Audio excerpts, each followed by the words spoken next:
White Centipede Noise Podcast is made possible by your support via Patreon. Go to patreon.com/White Centipede Noise to support, and stay tuned to hear about the exclusive benefits and bonus content available with this episode.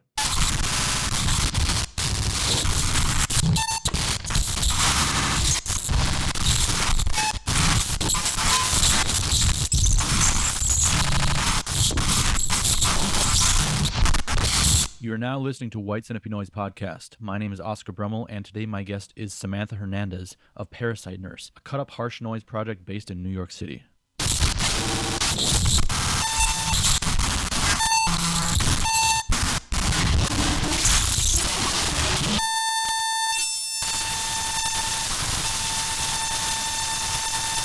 Samantha, welcome to White Centipede Noise Podcast. Thank you. It's nice to be here. Thank you so much for joining me. You've had a lot going on these past couple years, and recently you have a new album out on Oxen, a new CD called Life is Beautiful, which I guess at this point isn't so new. It came out right before me and Jackson went on tour. Right. So probably like September, October. It's a pretty remarkable album, and I'm wondering how that album differs, or if there's any conscious development or separation between that and previous works, previous releases, previous albums. There's a lot of difference. I think from everything else I've ever done. A lot of it has to do with just like the gear that I was working with. Everything before that, except for Caretaker, had been like with pedals and samplers and stuff. And Caretaker was like my first like foray into using modular synths like as a recorded medium. And that album, I was still pretty early in like my journey with modular synthesis. And Life is Beautiful, I like had a much more I have more money, so I had more modules, and it allowed me to do things that I wasn't previously able to do. There's also like a conscious choice to like make it a deeply personal album. I was going through like kind of a rough patch, and I think it's reflected pretty well on that record. A lot of your work seems to deal with, personal topics, but this one, in particular. Can you share anything about what that album is about? Sure. So a lot of it has to do with just like mental health stuff. I have a lot going on. I'm pretty heavily medicated. I don't think I was taking my medication very much at that point. So it was a lot to do with that. I also went through like a breakup with my now best friend, and that hit pretty hard. That's what the fabled last song is about. It's me crying about that and then doing cut up over it. Yeah, I was actually I was going to ask you what that sample was. Yeah, it's me crying into a granular sampler. Damn. Okay. Yeah.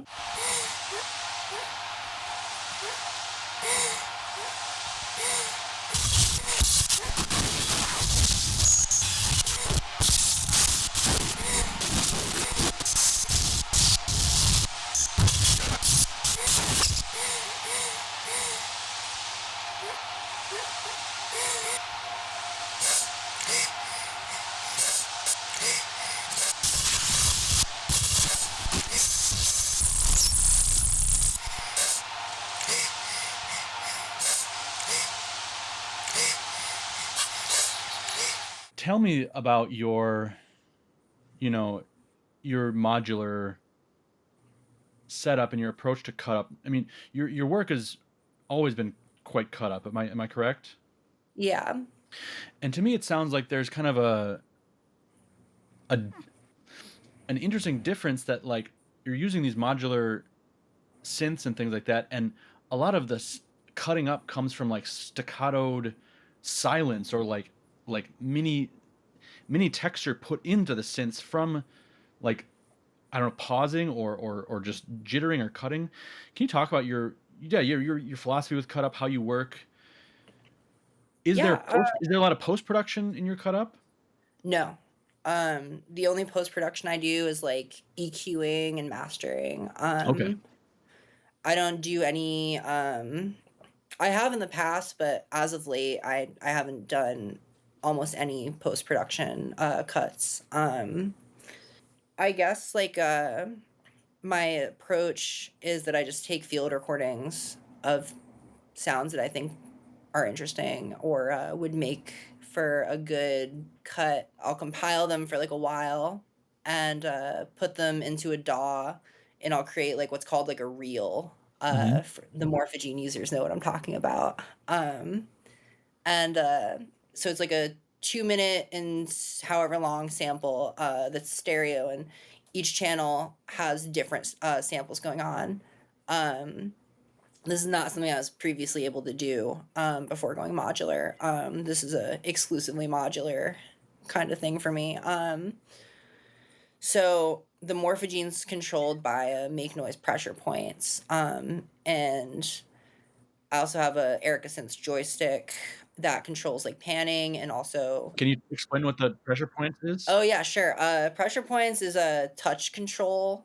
It's a touch controller. It's like it sends different control voltage based on like your settings on the knobs, and then where like which pad you touch. There's 4 pads. Yeah, then the Erica Synths joystick also sends CV. And that determines which side of the sample is playing and where it's panned to. So that's like one, and then I have another sampler that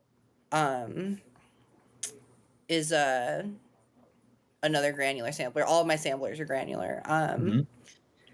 So that's just controlled. I can select which sample is going to play with the joystick. It sends a gate to the file input. And it's stereo, so I have 2 Chargatronic M11 like VCA buttons that control like which side of the speakers it's going to come out of. And yeah, a lot of like the sound that I go for is mostly just like glitched out field recordings run through some distortion. Is the distortion mostly also modular gear? Yeah, it's all modular. I use the 100 grit. I have 2 of them because I love it so much. It's really cool. It's got some like touch points that like circuit bend the module, so you get some cool like weird stuff going on with like the resonant filter in there. It's pretty nice. You don't have to do this now, but do you have any like?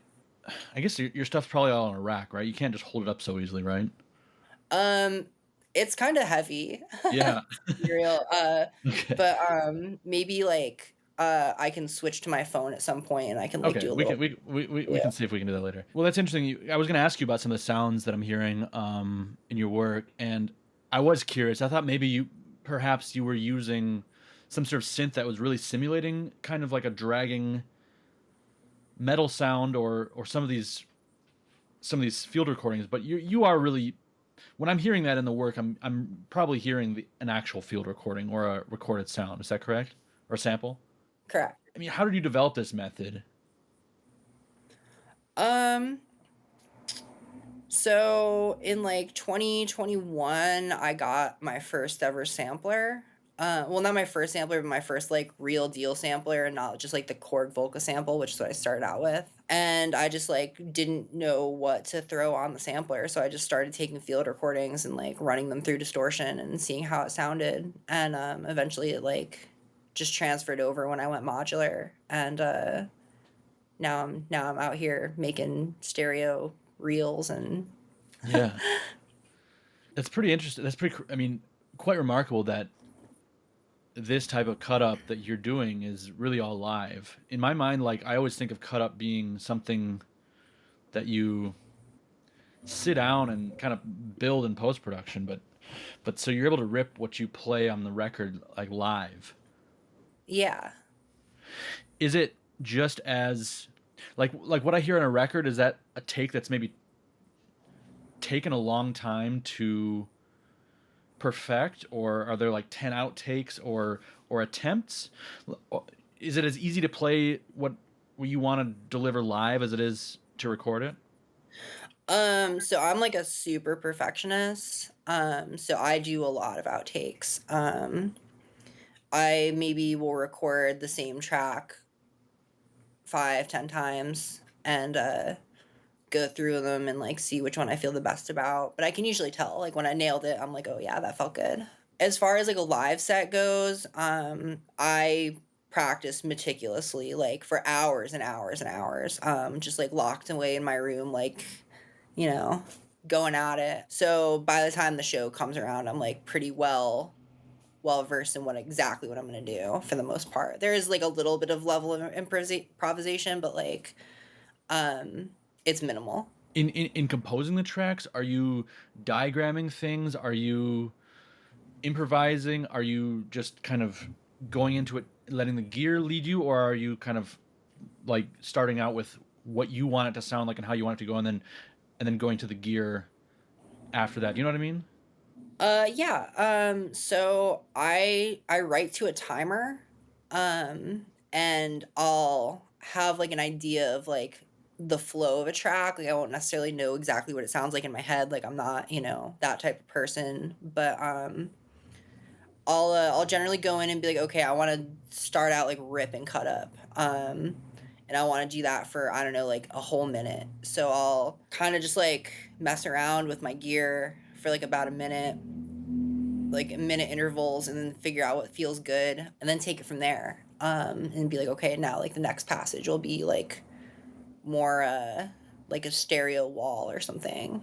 And that'll last for however long. So I piecemeal it together. But it's all like written to a timer, and like I know, like I figure out what I'm gonna do, and then I can redo that. Roman Leva recently made a comment online somewhere about Life is Beautiful, that he had listened to it on headphones a couple times and really liked it, but then listened to it on like a stereo system through stereo speakers, and like that it really, really shined then. I'm curious about your recording process and relationship to like stereo versus headphone recording, mixing, composition, and also just like I always wonder about this because people living in New York oftentimes have pretty limited space and studio space. It's not like being in the Midwest where you might have more access to like a basement with a big PA, and you can really blast stuff and mess around. How do you work in terms of monitoring, and how does that plays big into cut up because you're working so much the stereo field? So I just have a couple studio monitors on a noise table and set up in my room with all my synths on it. And luckily I live in a building where nobody cares if I'm like blasting harsh noise at 2 in the morning.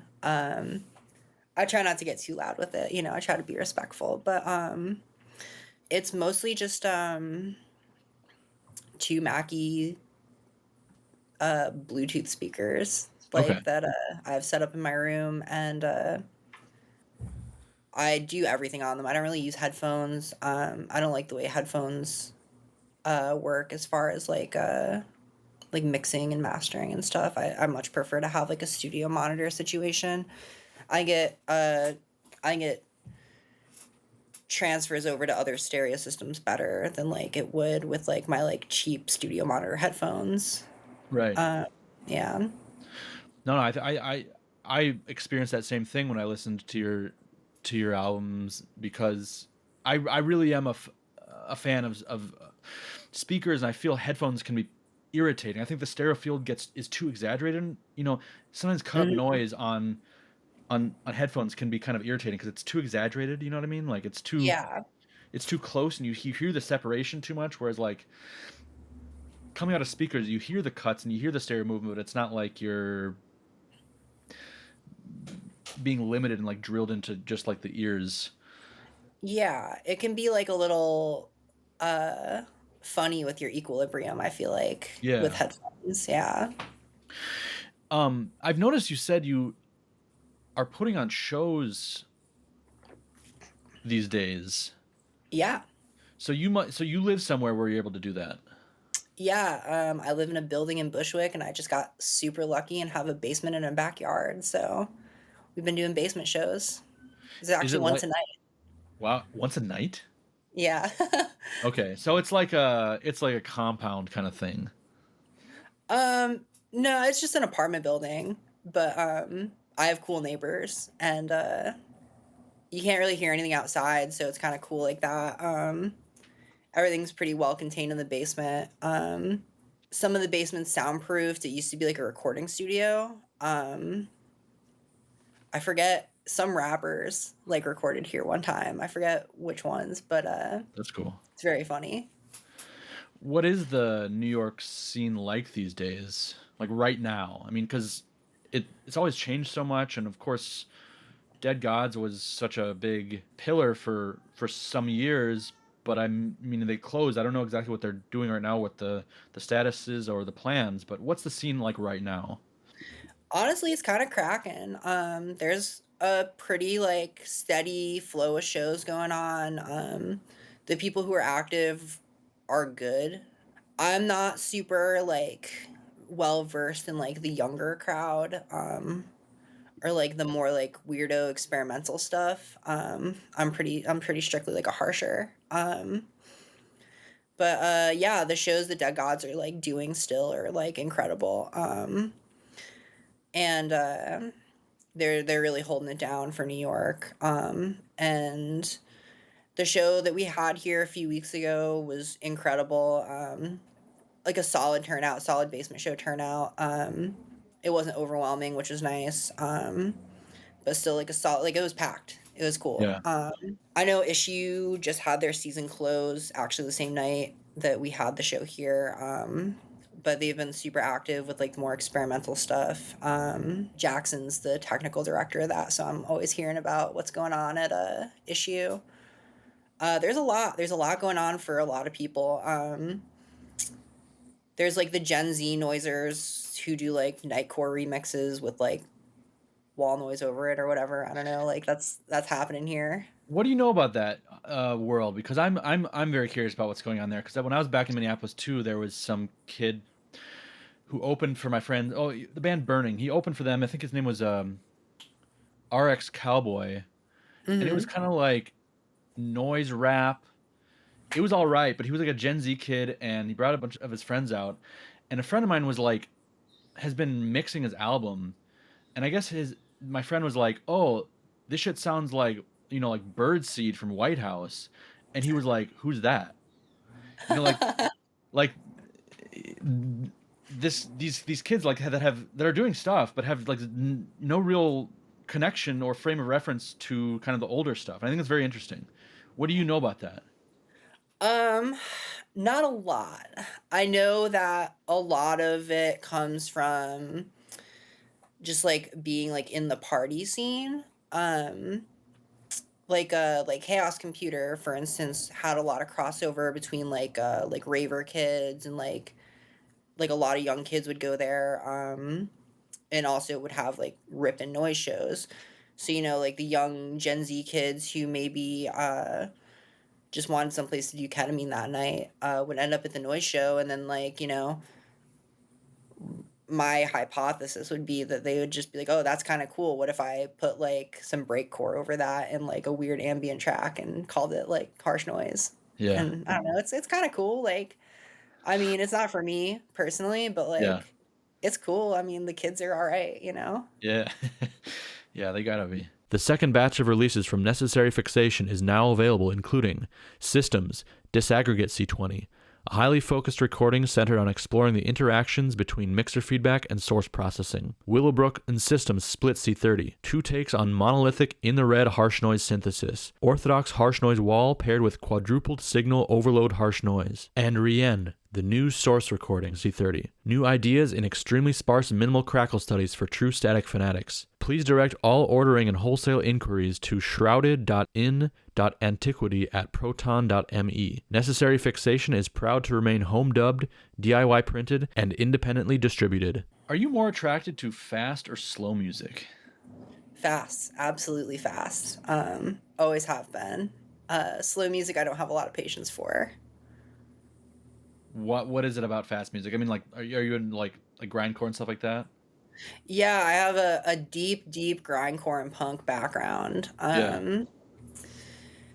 It just hits. I mean, maybe it's like my attention span or like just like the way that my brain operates, but fast music for sure has always hit for me, and like fast noise, quote unquote, whatever that Yeah. means, has always been like a focal point for me. I asked some people on Patreon if they wanted to ask you some questions, and I got a few. Kenny Geiger Mhm. asked told me to ask about your time in Haggis. Yep. Secrets out. I was the original bass player of Haggis. I try not to let that reflect too much on what I'm doing now. I was in much more interesting grindcore bands than Haggis. That's by far the biggest band I've ever been in.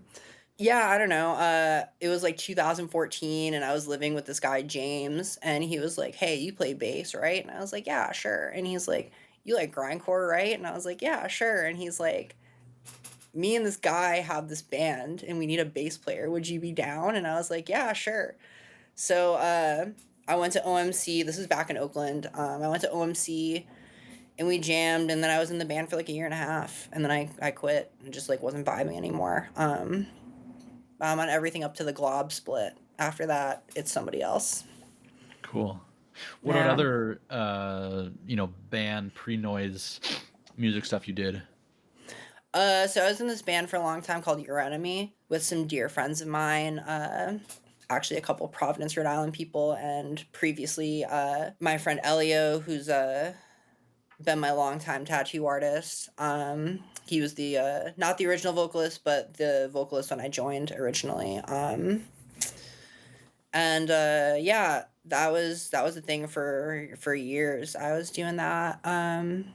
Played with like Excruciating Terror, and I don't know, did like a bunch of stuff. It was cool. Did like a couple like West Coast runs. It was, and I think we did some East Coast stuff too with Kaya from Florida.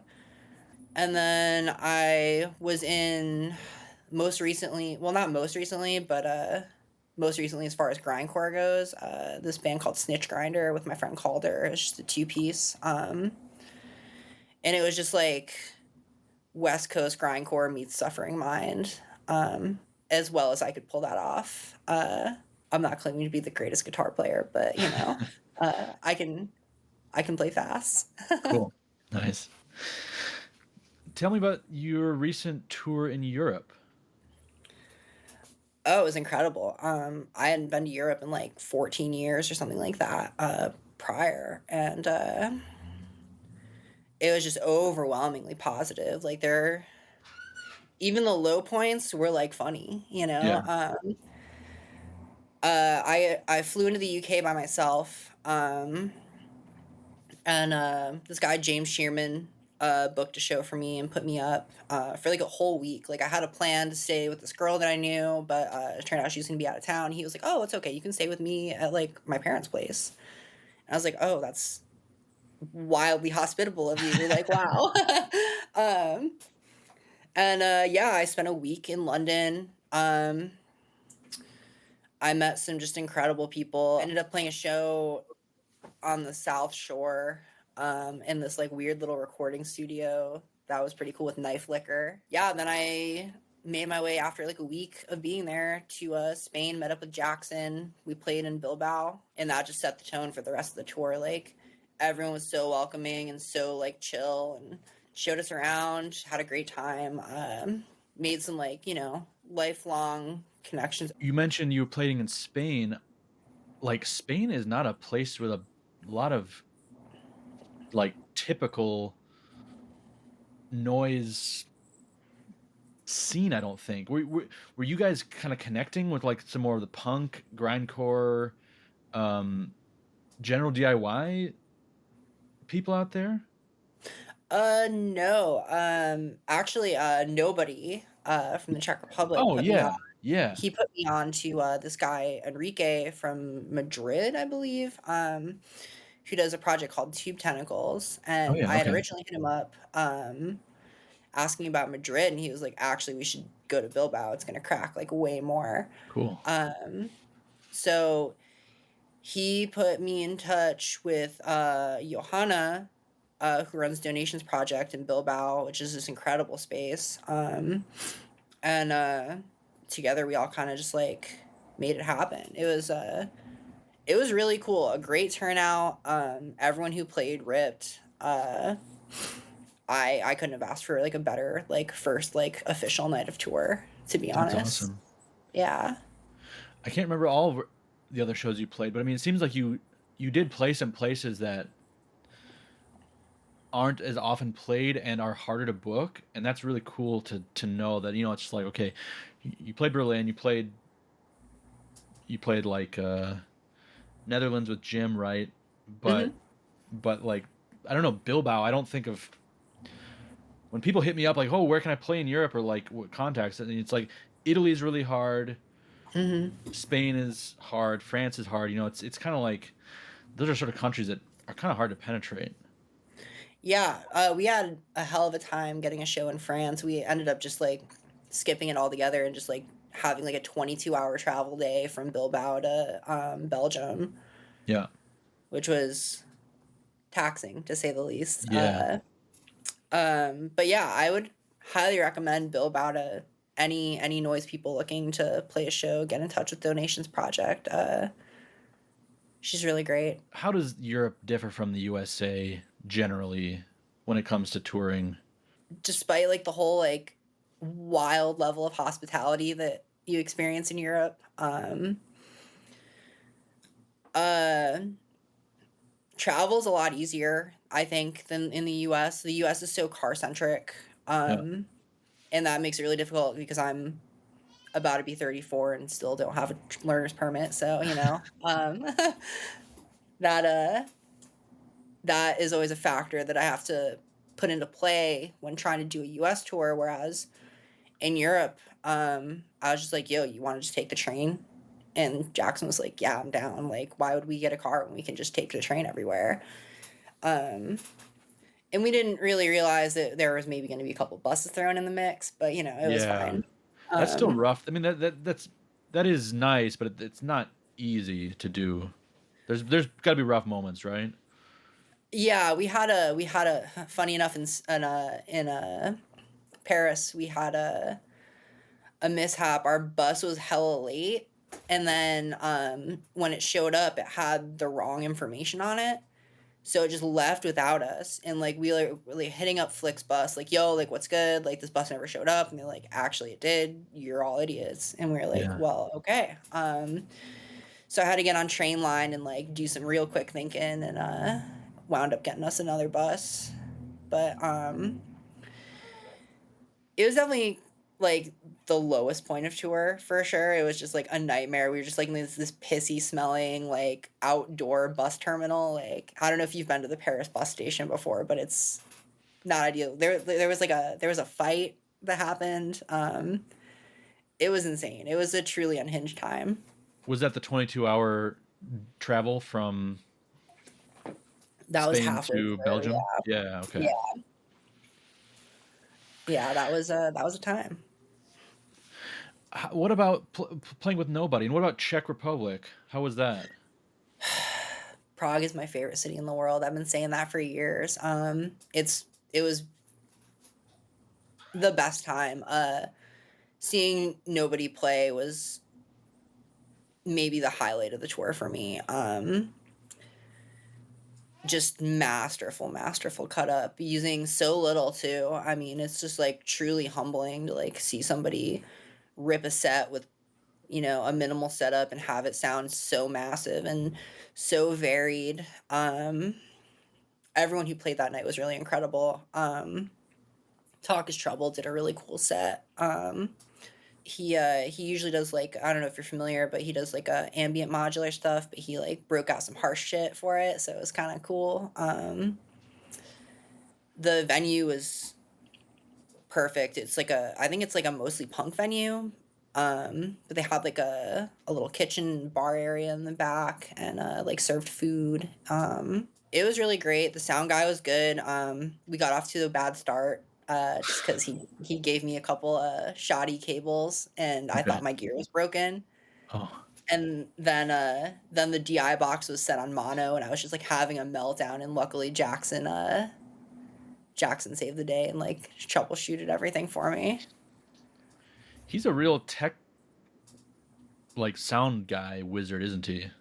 Yeah, he's New York's premier sound guy, I feel. That's what I've heard. Yeah, he really knows what he's talking about. He's been doing it for a really long time. Yeah, like I said, he's doing the technical director stuff for Issue Project Room right now, and he does stuff with Pioneer Works, and he was doing stuff with Knockdown Center for like ever. He's a wealth of knowledge as far as sound goes.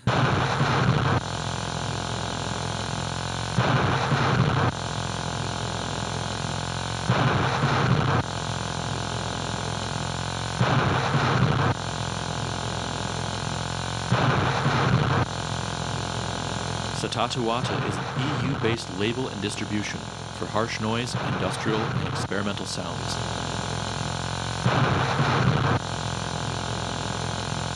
The online distro is located at satatuata.net, providing regular updates of new releases and offering worldwide shipping. That's Satatuata, SATATUHATTA.net. You've also played with or collaborated with Stress Orphan, right?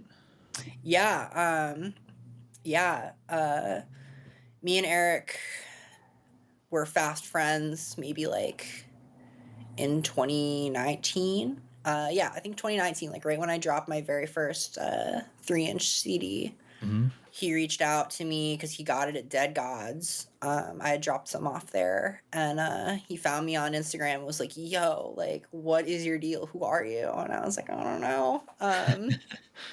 But yeah, we ended up living together for a while, and we just like would talk all the time. Like we were like really good roommates. And he was like, yo, you should be the sickness to my slogan. And I was like, damn, that's hella funny. I'm so down. So like we just kind of tried it out one time and it worked out really well. He's like, I'm never going without like a backup person again. That's a good point. Sickness is slogan. That's perfect. I never made that connection. That's really accurate. Is that something that's continuing on? Is that, or was that a one-time kind of thing? We do it as much as I can.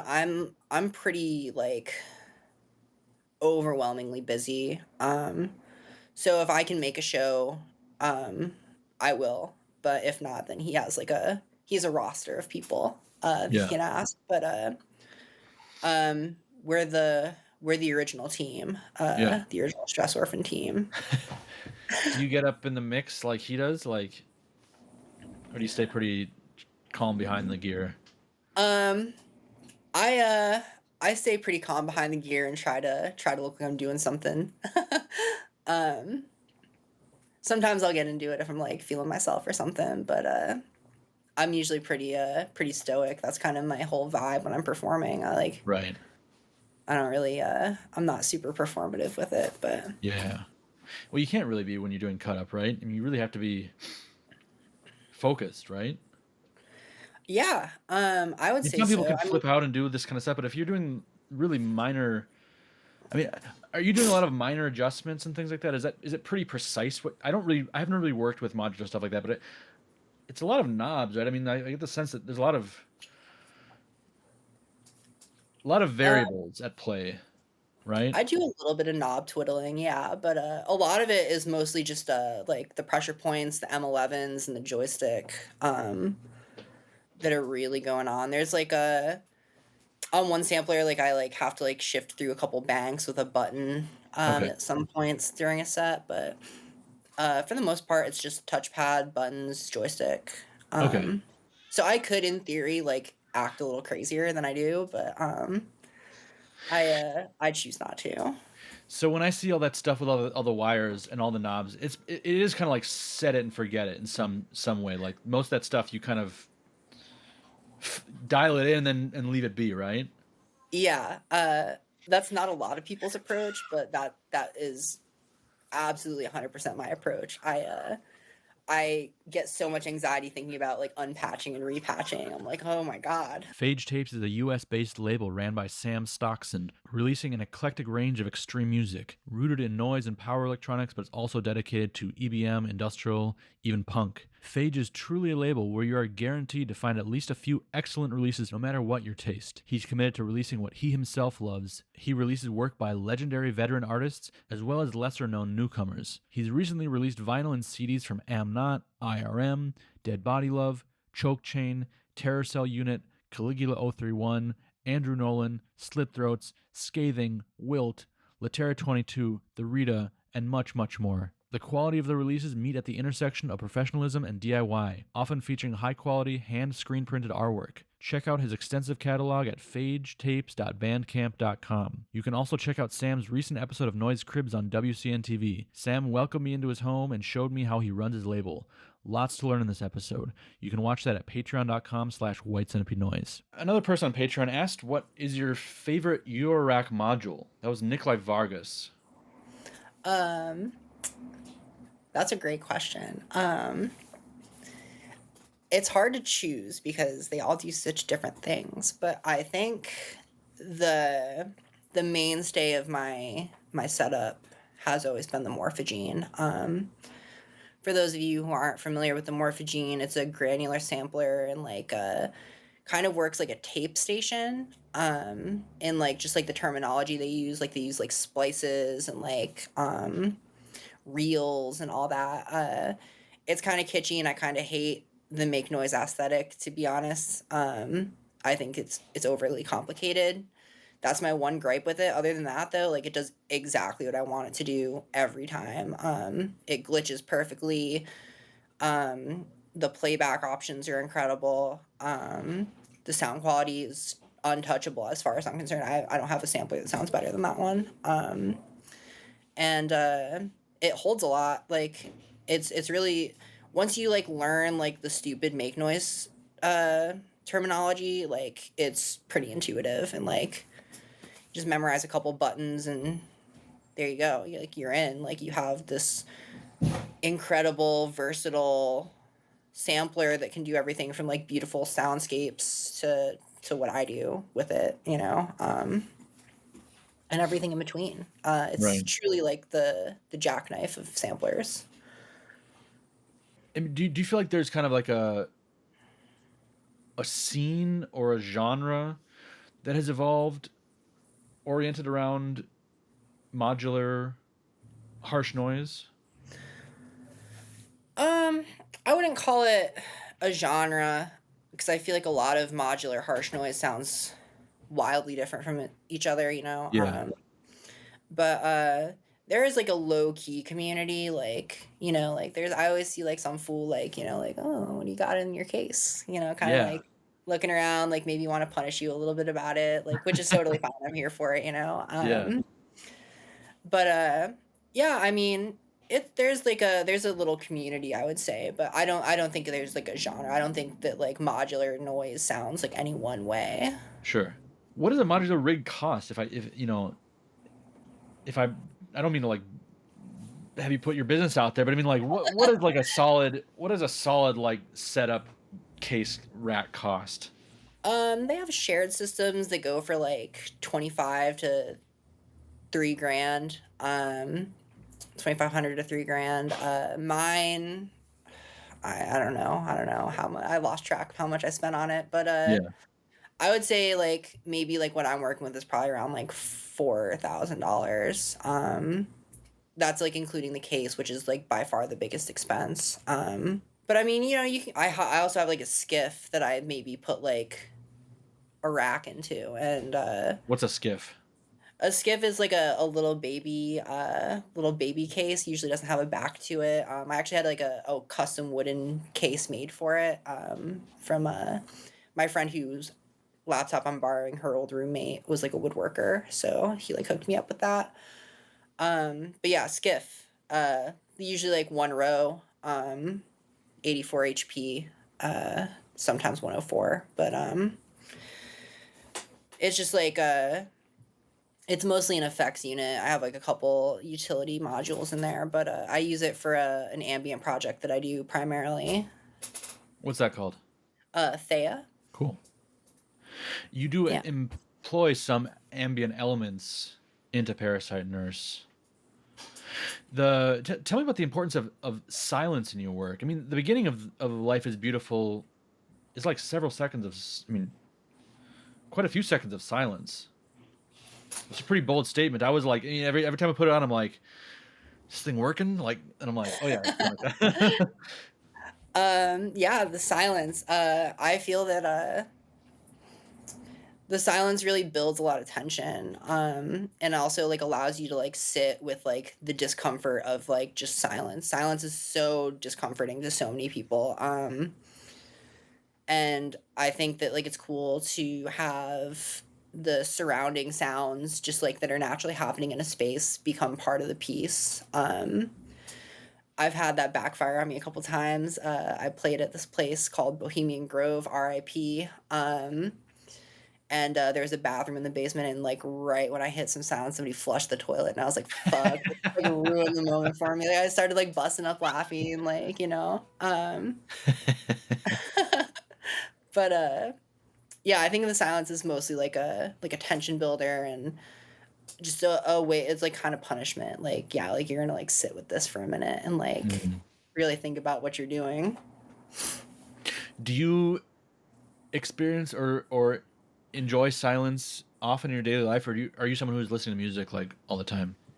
So like when I'm at work, I don't really listen to music because it kills my phone battery. But I mean, I'm in like Manhattan for the majority of my day, so there's always like sound going on in some capacity. When I'm home, I'll usually have like a background like comfort show happening, or like sometimes like music, or noise or whatever. But I can sit with silence. I don't mind it. I know a lot of people have trouble with it, but I don't mind it. I like silence. The comfort show thing is interesting. That like, I think more and more people are really need like something on in the background at home, or if they're falling asleep. I mean, I notice that I get into that. I don't always need it, but I get into that phase where I'm like really, I get accustomed to listening to something to go to sleep, and without it hard. Hmm. And I don't some that just seems it worries me. It worries me that like we're there, you know? Yeah. I mean, I've always been like a listen to something to go to sleep person since I was like a child. Yeah. But yeah, I mean, it's a statement on society, I feel like, and like the advancements of society, or you know the lack thereof. I think People do the get really freaked out by silence. Like when yeah. even maybe more so in social environments. Like I've noticed even sometimes certain family members or something like that, like the family gathering, like they want to have the TV on or something like that, because the feeling of the room when there's not something going on, people are just kind of face to face, just makes some people very uncomfortable. Hmm. Yeah.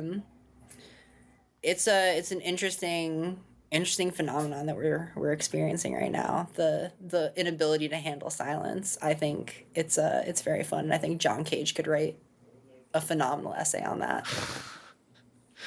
There's someone. I mean, there's got to be plenty of people writing about that already. I hope so. Yeah, I hope so. I'm interested to read it.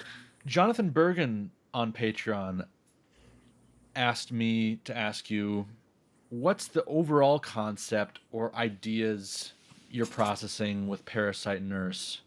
And you've touched on that a little bit at the beginning, but are there any more things that you can say are like kind of behind the content of the project? It's mostly at this point in the game, just become an outlet for the floodgate of emotions that I am. I spent a large portion of my life being very emotionally closed off, not accepting them, dealing with them in unchill ways, and now that I'm doing this and like not really focusing on traditional music anymore, it's become just a wildly useful tool for me to process my emotions in whatever capacity that is. And I feel like as the project progresses, I feel like those emotions are more and more conveyed by the sound. Yeah, that's kind of it. Like, it originally started with just no intent at all. I just wanted to make rip and harsh noise, but it became just a tool for computing my emotions. What about your writing? You published a zine recently, didn't you?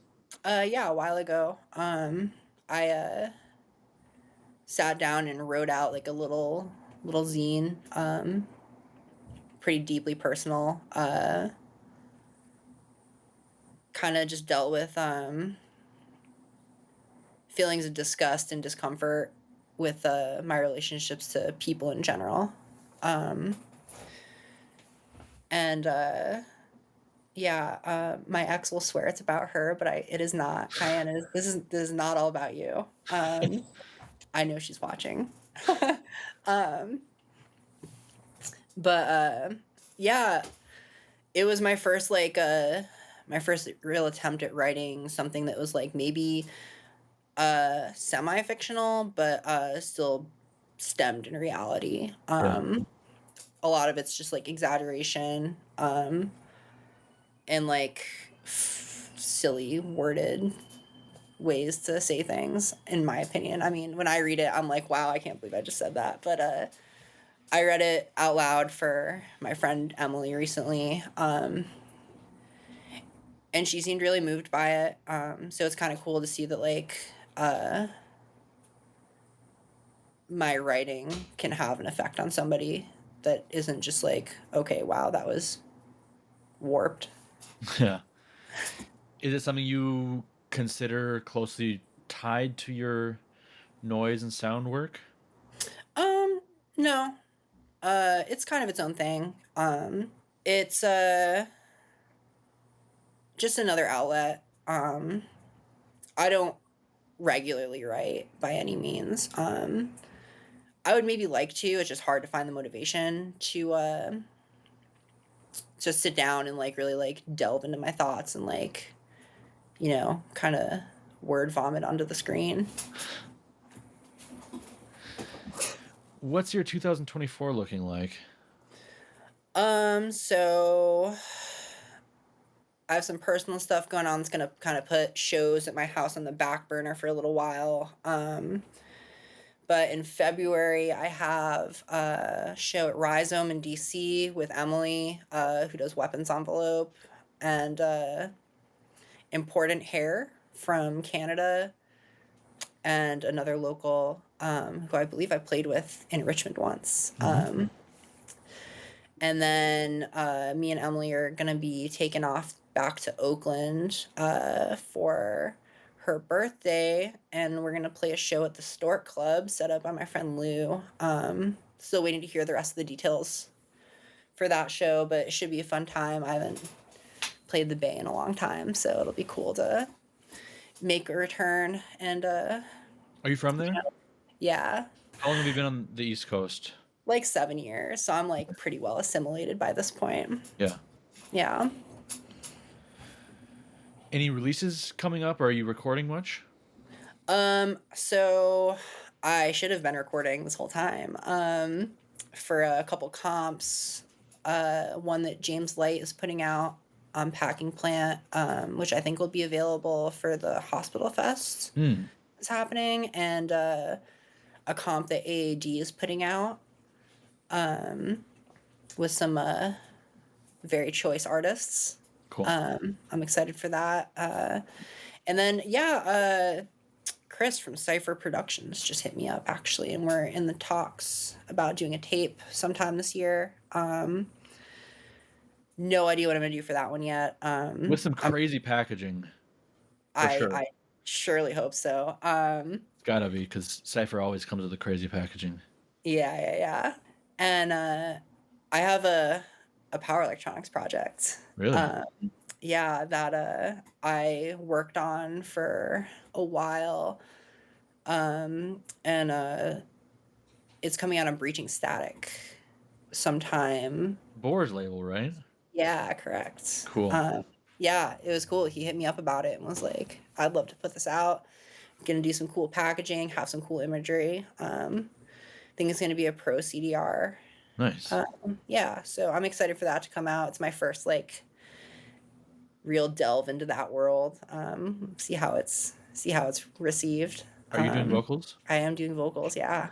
I do everything on a Electron Digitone and 3 pedals that process vocals and just kind of like let it rip.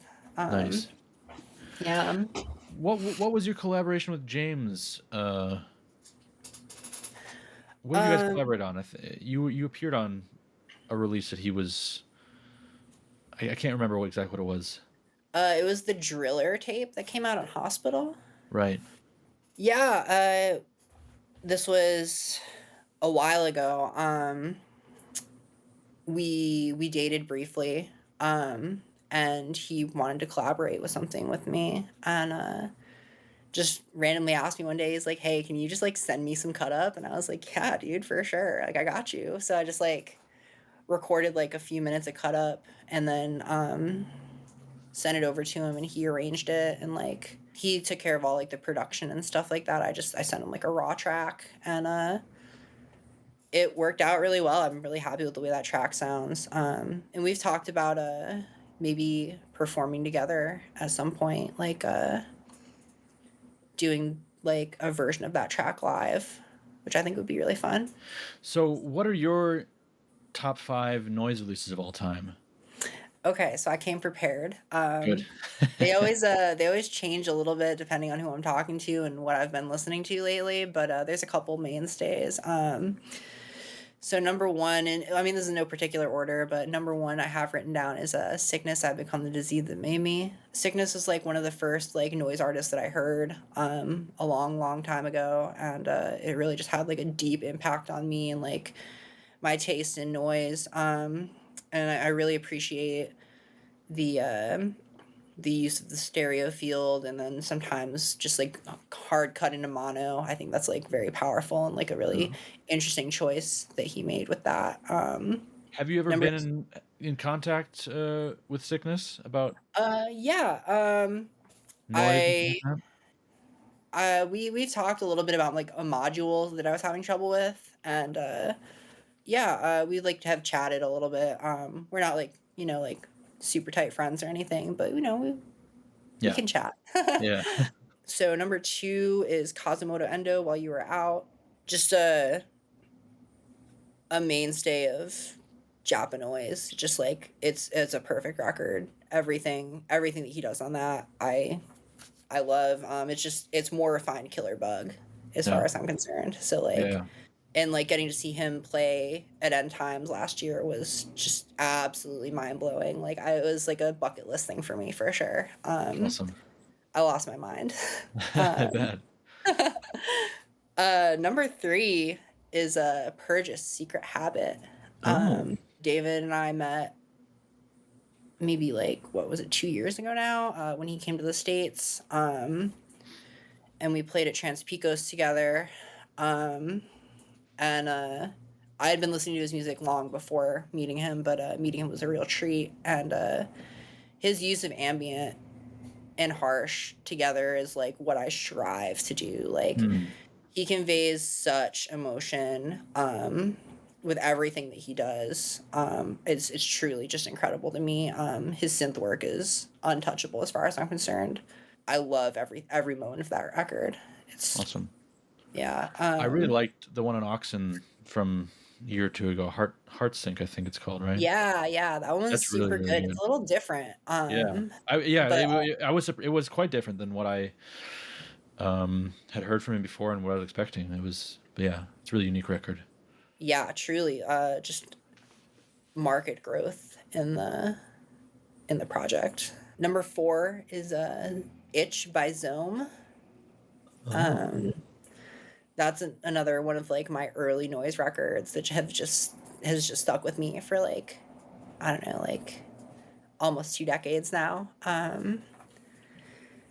I love Zome's energy and just like, like we talked about, like, like fast noise, whatever that means. Yeah. He like the king of it. Just like pedal smashing, harsh noise. It's so Yeah. sick to me. Yeah. Really truly love it. But he has his moments. He knows when to like slow it down and like hit a harsh wall or something like Yeah. that. It's really cool. It's masterful. As far as I'm concerned, anyway. Sure. Really nice guy too. I met him at that fest that Johnny threw a couple years ago in LA. Oh. It was a treat to meet him. He was very nice and taken aback by my tongue, which I thought was very, Oh, very fun. what's your tongue? He like stopped me mid sentence and was like, "Wait a second." Damn, that's crazy. The camera here is pretty low resolution, I guess, from the stream at least. So I didn't notice that, but that's pretty wild. When did that happen? Like maybe like 5 or 6 years ago. Yikes, that's Yeah. intense. That's awesome. Yeah, I'm a big body mod person. Anything else about body mod you can tell us? I don't know. I mean, I don't have like a ton. I'm just pretty heavily tattooed and like have my ears stretched and my tongue split. I had my septum stretched for a long time, but that kind of fucked up my nose and I wasn't too happy about that. But I don't have a septum piercing anymore. Yeah, I don't know. Body modification, it's cool. And not for the faint of heart. So No. I'm the faint of heart. That's cool. There needs to be the faint of heart. I mean, I think it's like kind of cooler when people don't have tattoos or piercings or anything. I'm like, that's like kind of a statement in itself in like 2024. Right. Yeah. Zero.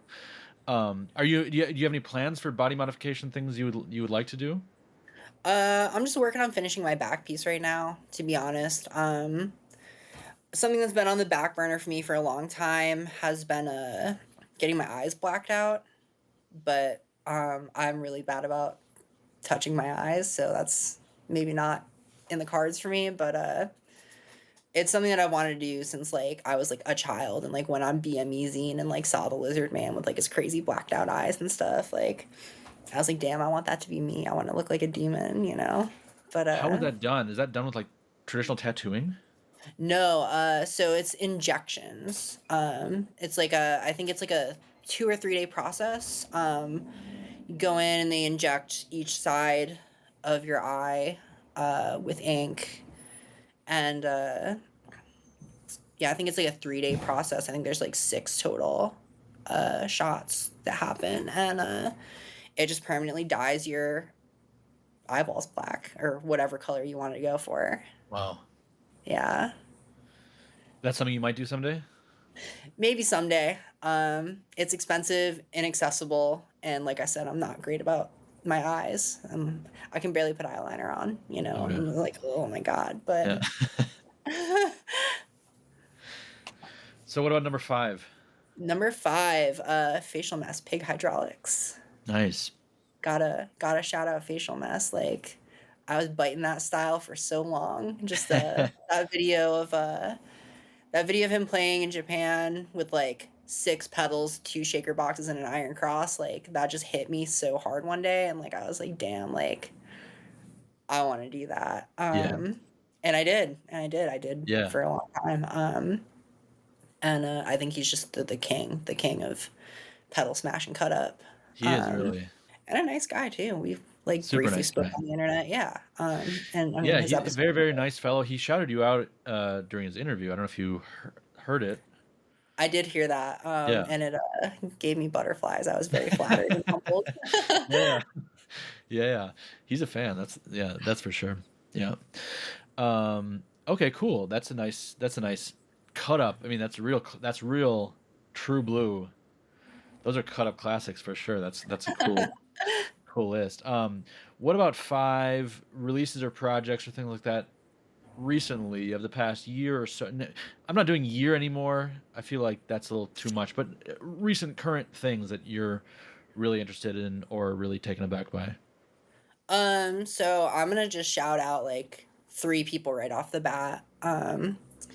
my homegirls, Rachel Slur, who does Stroker, just like absolutely ripping mono 90s harsh noise, just like worship. She's so good. She just played my basement. She's booked Cool. us at her place before. She's just really killer at everything she does. I've never seen her play a bad set ever. Matriarch Julia is definitely like a force to be reckoned with right now. I feel like really killing it with the computer, which I know is maybe not everyone's favorite medium for noise, but I think that when it's done well, it's done so well, and she's Yeah. really killing it in the game. And Rosie, who does Apologist, she is like the queen of ambient, like Yeah. just like beautiful, Absolutely, she is. sad, great builds.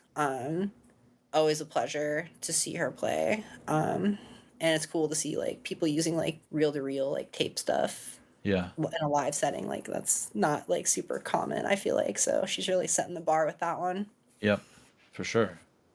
Cool. As far as other projects, I'm trying to just like think back to Negation. Negation put Yeah. out that Mitsubishi whatever CD. I forget what it's called. Yeah. But it's the truck CD.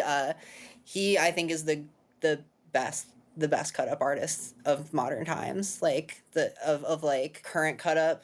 I think he's just the most dialed in, the most like meticulous, and like really really shines, and just like he works so hard on everything that he does.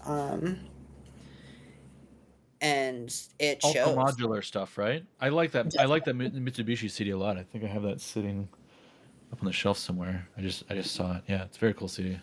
Yeah, it's very cool. Fully.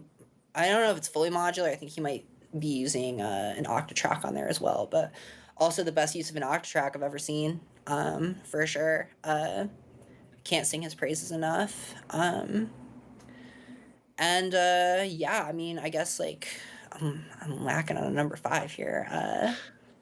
I truthfully haven't been paying a lot of attention. There's been Okay. so much going on Yeah. in noise. It's hard to keep up. I mean, I'm just gonna shout all my friends out. JHK, like Yeah. he's got a CD coming out that we just had a little listening party for, and it's brilliant. It's absolutely brilliant. Just like the textures that he's able to get, and he does a lot of post-production, which I think is like really cool because he's still able to pull it off live. Just sent it off to the label today, or not today, yesterday, something like that. And I'm really excited to see it drop. I think that it's going to be a big deal. I think that it's really going to be well received. Who's putting it out? Oxen. Oh, great. Yeah. Very cool. Yeah. Well, that's all stuff to look forward to for sure. Anything else you want to mention or add, or things I didn't ask you about that I should have, that you want to let the people know about? I don't know. Maybe I should leave a little bit of an air of mystery. Let That's people always figure it good. out. Yeah. It's always good. Yeah. Podcasts. I mean, I think maybe after, a few years of doing the podcast, people are going to look back and say, he ruined the noise scene. He ruined noise.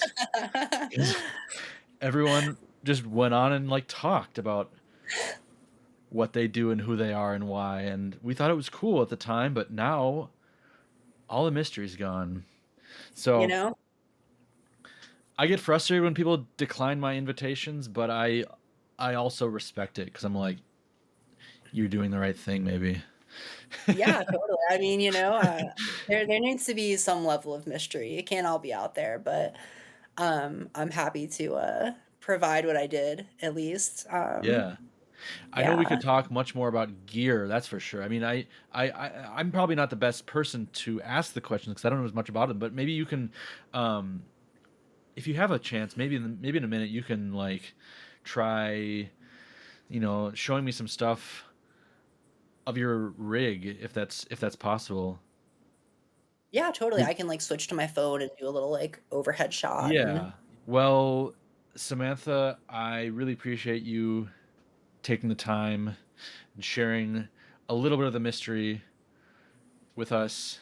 And I really like your CD on Oxen. Really looking forward to more.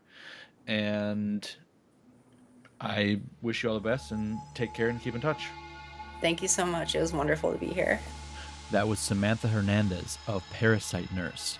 If you head over to the Patreon now, you can hear the extended segment of the interview where Samantha busts out the camera and shows her Eurorack rig in detail and explains what each item does and what she uses it for. She also shared an exclusive Parasite Nurse track called Weak Wrists, which you can get on the Patreon by subscribing at the premium level.